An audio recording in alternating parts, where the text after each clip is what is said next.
ఏం చేయాలో చేస్తాం. తెలంగాణ గవర్నమెంట్ నుంచి ఒక 7,000 కోట్లు విద్యుత్ బకాయిలు రావాల్సి ఉంది సార్. ఆ విషయంలో ఏం చేయబోతా ఉన్నారు, వాటిని సాధించారు? నిన్న కూడా ఈ ఇష్యూ ఫ్లాగ్ చేశాం. సరే, కొన్ని వాళ్ళు కూడా, ఎందుకంటే కమిటీ కూడా వేసాం, క్యాబినెట్ సబ్ అఫీషియల్ కమిటీ ఒకటి, మినిస్టర్స్ కమిటీ కూడా ఒకటి వేసాం. They will discuss all this issues. Sir, ఇప్పుడు టారిఫ్స్ పెంచకుండా నాణ్యమైన విద్యుత్ అందజేస్తూ ఉంటున్నారు. అట్లాగే లాసెస్ చెప్పరా కదా, ఇప్పుడు చెప్పాను నేను. నువ్వు చెప్తున్నావు నాకు, నేను ఉండే వాస్తవ పరిస్థితి కాదు సార్. ఇప్పుడు లాస్ట్ టైం ఏమైందంటే, లాస్ట్ 5 yearsలో ఈ ట్రూ అప్ ఛార్జెస్, అలాగే సర్ఛార్జెస్ అని చెప్పి 300 రూపాయల బిల్లు వస్తే 700 అంటే 400 కలిపి 700 రూపాయల బిల్లు కట్టించుకున్నారండి. టీడీపీ కూడా ఆందోళన చేసింది దాని మీద.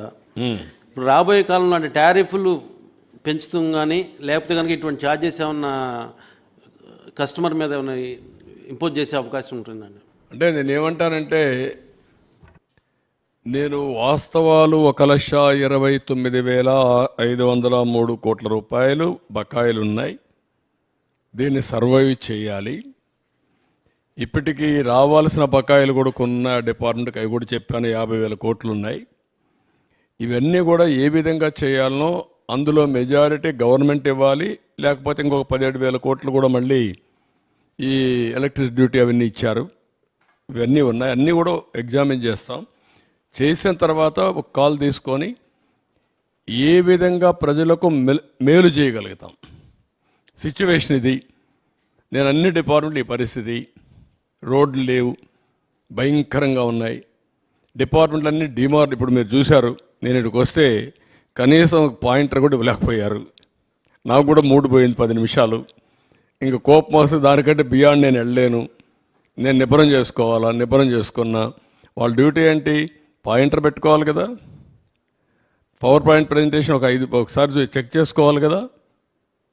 ఇవన్నీ చాలా సమస్యలు ఉన్నాయి. అంటే ఇంకా ఎక్కువ మాట్లాడితే మీరేమంటారు, ఇది పోయి అది వస్తుంది రేపు highlight. This is where I am today.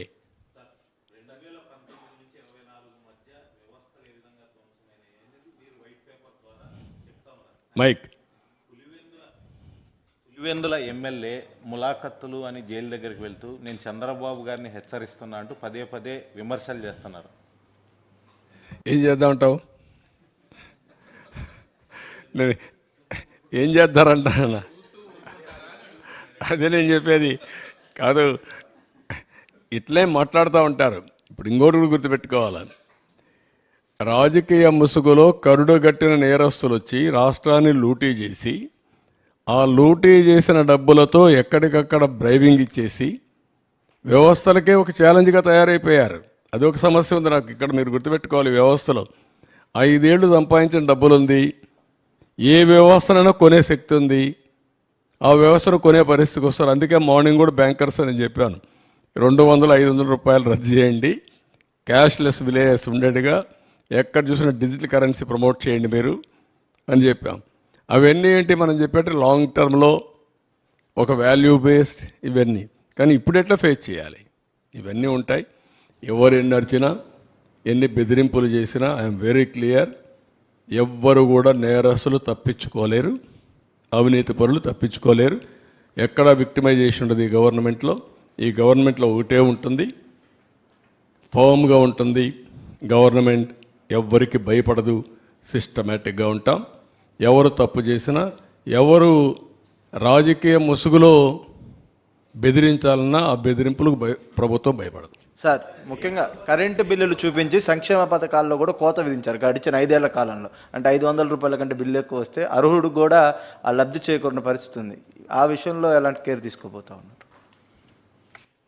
What I'm saying, అల్టిమేట్గా నేను ఎప్పుడు చెప్తాను, అభివృద్ధి జరగాలి, సంపద సృష్టించాలి, ఆదాయాన్ని పెంచాలి.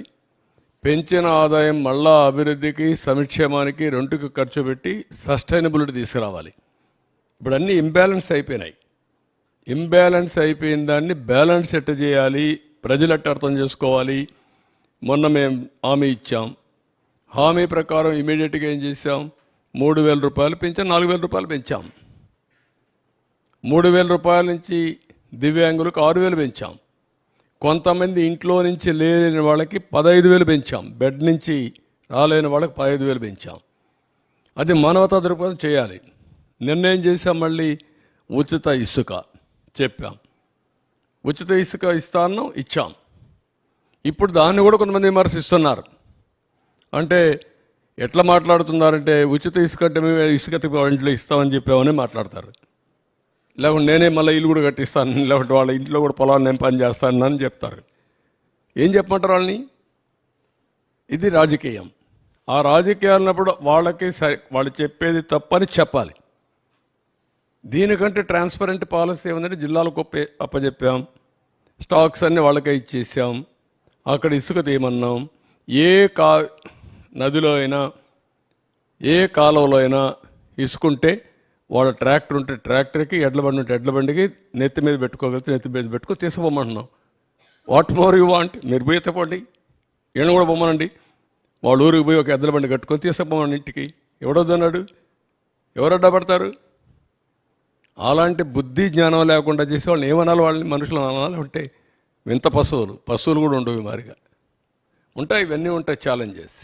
సార్ 1,29,000 కోట్ల అప్పు ఉంటే రావాల్సిన 52,000 కోట్ల వరకు ఉన్నాయన్నారు కదా, అట్లాంటి వాటిని రికవరీ చేయడానికి ఏమన్నా చేయాలి? అది కూడా గవర్నమెంటే ఇవ్వాలి. మళ్ళా ఎక్కడ నుంచి కాదు, దానికి కూడా గవర్నమెంట్ లింక్. మళ్ళీ ఎక్కడికి వచ్చింది లింక్? గవర్నమెంట్కే వచ్చింది. అది కూడా ఇవ్వకుండా చేసేసాడు.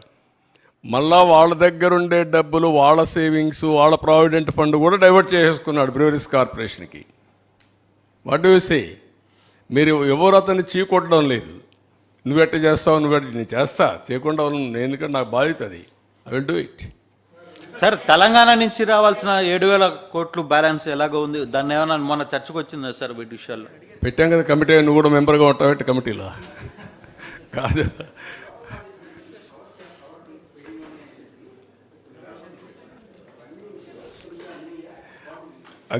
అది కూడా చూడాలి. ఇచ్చారా?